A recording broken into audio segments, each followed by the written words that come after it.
జై శ్రీమన్నారాయణ. అందరికీ నమస్కారం అండి. మనం నిత్య పూజా విధానంలో చాలామంది దేవీ దేవతల్ని పూజిస్తూ ఉంటాము. చాలా సందర్భాలలో భగవంతుడు ఒక్కడే అని కూడా అంటూ ఉంటాము. మరి భగవంతుడు ఒక్కరే అయినప్పుడు ఇంతమంది దేవీ దేవతలు ఎలా ఉన్నారు? ఇందరిని మనం ఎందుకు పూజిస్తున్నాము? అసలు ఎవరిని పూజించాలి? ఈ సందేహము మనతో పాటు అన్యమతస్థులకు కూడా ఉంది. ఇది ఒక పెద్ద నేరం ఘోరంగా భావించి చాలా సందర్భాలలో ఇది సాకుగా చూపించి హిందూ మతాన్ని హేళన కూడా చేస్తూ ఉంటారు.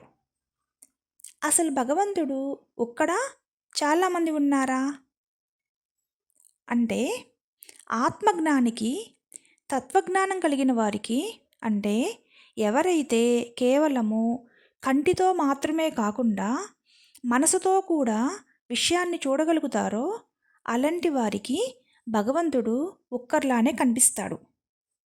అలా కాకుండా కేవలము మాంసనేత్రాలతో, అంటే మన కంటి చూపుతో మాత్రమే విషయాన్ని చూడగలిగిన వారికి భగవంతుడు చాలా రూపాలుగా, చాలా విధాలుగా కనిపిస్తూ ఉంటారు. ఉదాహరణకి మనము చక్కగా పువ్వులు పండ్లతో నిండి ఉన్న ఒక మహావృక్షాన్ని చూస్తున్నప్పుడు దానిలో కొమ్మలు, ఆకులు, అలానే పూత, మొగ్గలు, పువ్వులు, పండ్లు, బెరడు కనిపిస్తాయి.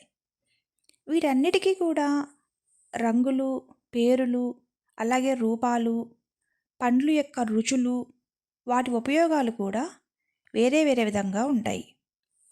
10 మంది ఆ చెట్టును చూస్తున్నప్పుడు 10 మంది కంటికి కూడా ఒకే విధంగా కనిపిస్తుంది. చక్కగా ఆ చెట్లు యొక్క పండ్లు గురించి, పువ్వుల గురించి నలుగురు మాట్లాడుకుంటూ ఉంటారు.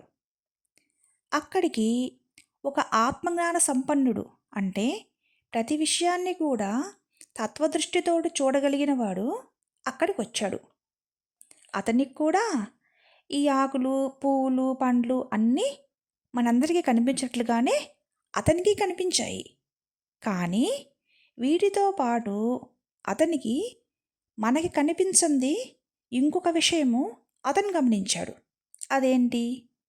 ఈ మహావృక్షానికి మూలమైన, అంటే ఆధారమైన బీజం ఏదైతే ఉందో అది మనకు కనిపించలేదు, అతనికి కనిపించింది. సాధారణమైన వ్యక్తికి, ఆత్మజ్ఞానం కలిగిన వారికి ఇదేనండి తేడా. సాధారణ వ్యక్తి ప్రతి విషయాన్ని కూడా పైనే చూసి వదిలేస్తాడు. తత్వజ్ఞానాన్ని, ఆత్మజ్ఞాన సంపన్నుడు తత్వజ్ఞానాన్ని వెతికేవాడు ప్రతి విషయానికి కూడా లోతుకు వెళ్ళి లోతుగా ఆలోచిస్తాడు, లోతుగా చూడగలుగుతాడు.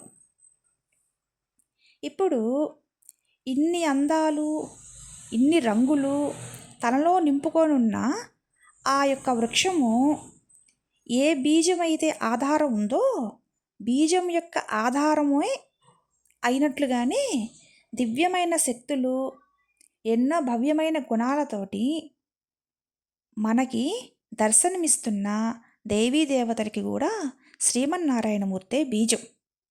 మరి ఇప్పుడు చెప్పండి, భగవంతుడు ఒక్కడే కదా.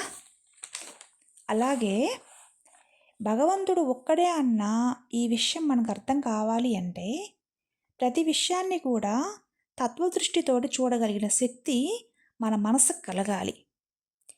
ఆత్మజ్ఞానం కలగనంత వరకు పరమాత్ముడు ఒక్కడే అనే విషయము, ఆ పరమాత్ముడు మనలోనే ఉన్నాడు అనే విషయము ఎప్పటికీ అర్థం కాదు. భగవంతుడు మనలోనే ఉన్నాడు. మనలోనే ఉన్న భగవంతుణ్ణి ఏ విధంగా తెలుసుకోవాలి, ఆ తెలుసుకునే మార్గం ఏంటి, రేపటి వీడియోలో మాట్లాడుకుందాము. జై శ్రీమన్నారాయణ. స్వస్తి.